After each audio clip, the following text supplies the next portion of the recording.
everyone. My name is Nancy Giere, and I am a course creation expert. And this morning, I want to share some ideas that came to me from a pretty unlikely place. We're going to talk about getting a little bit of media magic.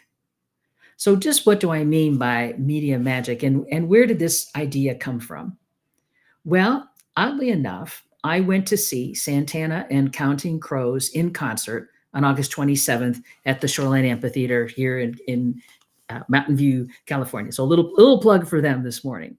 And I was so excited about going to see this concert because I have enjoyed Santana's music since I was a teenager. For as long as I've been listening to rock and roll, he has always been one of my favorites. Now, we bought our tickets kind of late, so we were up in the cheap seats, which meant for us to really enjoy the show, we needed to be able to see the performers on stage as well as the two big monitors that they had on either side of the stage. Now, right out of the gate, I was a little bit disappointed, not because of the music. I really wasn't that familiar with Counting Crows before I got there. And the music was great. But they were on stage and they had two big monitors on either side, and they looked smaller on the monitors that they did on the stage. So it kind of immediately set me up perhaps to be disappointed to be at this conference that I've wanted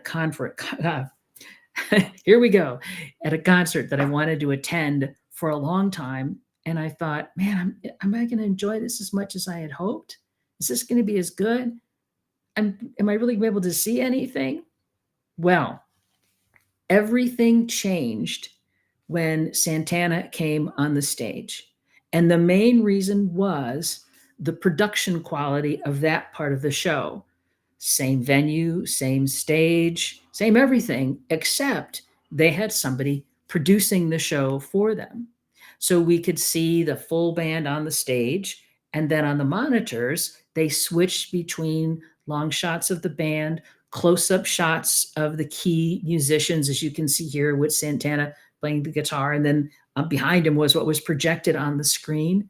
They included footage of different album covers, different visuals of Santana through the years, as well as visuals that matched what the music was at that point in time. So it was just this really high quality, really, really cool event, and a completely different experience than the first part of the evening. So okay, so he's the main stage, he's the main attraction.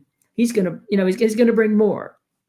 And I want you to stop and think about when you're doing your courses and you're the main stage, you're the main attraction, what are you doing to bring a little bit of media magic to your performance?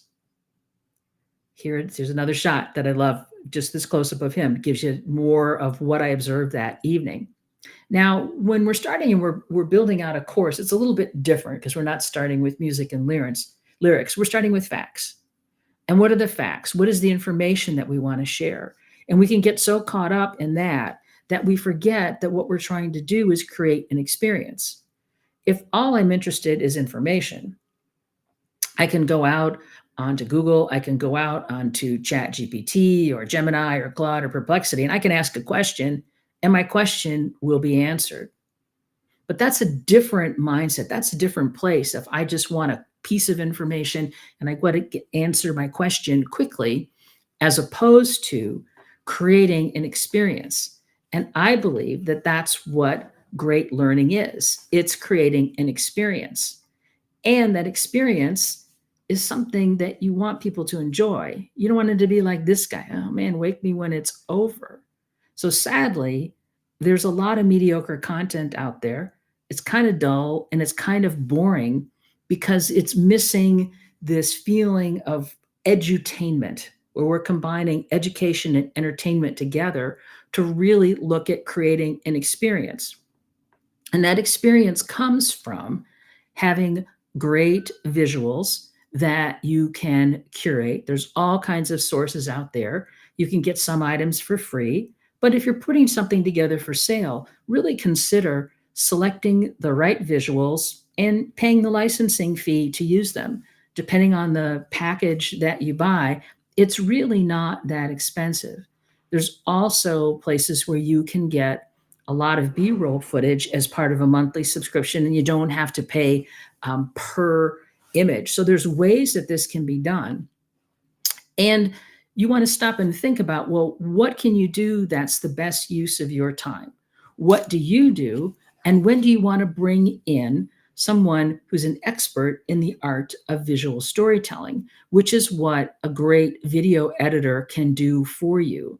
They have the gift of being able to take footage of you standing in front of a green screen and turn it into more of a show. Now, certainly you can go through and you can think about how you want all of your visuals to string together, and you can hand it off to an editor that's more technical. It all comes down to really what is your best use of time and what is the budget that you have. I mean, I believe that we all want to make the most of what we have with what we've got. And everything to me starts with a story. We have been learning through storytelling since the beginning of time. Now, the visuals that support our stories have changed, and they've certainly gotten more elaborate over the years as technology has changed. It's no longer a cave painting on a wall. It's a video clip. It's a graphic. It's a photo. It's adding text to the screen. Whatever you can do that can enhance what you are saying. We can look at this from two angles. You can have a story that's in search of a point. I have a whole bank of stories that I pull from my own experience that I will use in different ways depending on the point that I want to make. Or sometimes I'll start and I'll say, here's the point that I want to make, and come up with what's the story that's going to support that point. So you can come at it from either direction, but it all comes down to having a great story to tell, supported by really powerful visuals, and applying your consistent branding throughout your program. You'll notice throughout this short program that I've done this morning that everything has a consistent look and feel. It's all on brand, and every visual that I selected is supporting what it is that I want to say and what it is that I want to share with you today. The other aspect is good courses, great courses, excellent courses, all are based on solid program design, where you really take the time to come up with what is the journey that you want to take people on. How are you going to get them from that first moment on the screen to the end where they're now able to do something that they couldn't do before, know something that they didn't know before, that's going to make a difference for them, that's going to drive some sort of change. And the best way to do that is to be really thoughtful, really focus on what are the key ideas that you want to share, and think about, okay, if these are the key ideas, what do I need to say to get my point across? And what types of visuals do I need to put into play in order to support it and make it more interesting and create an experience? So when we think about media magic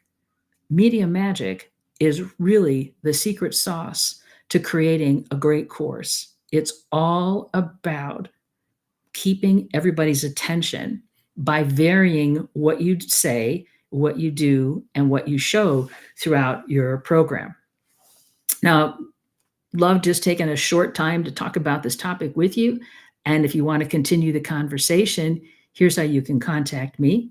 And I've also included a QR code with my calendar link.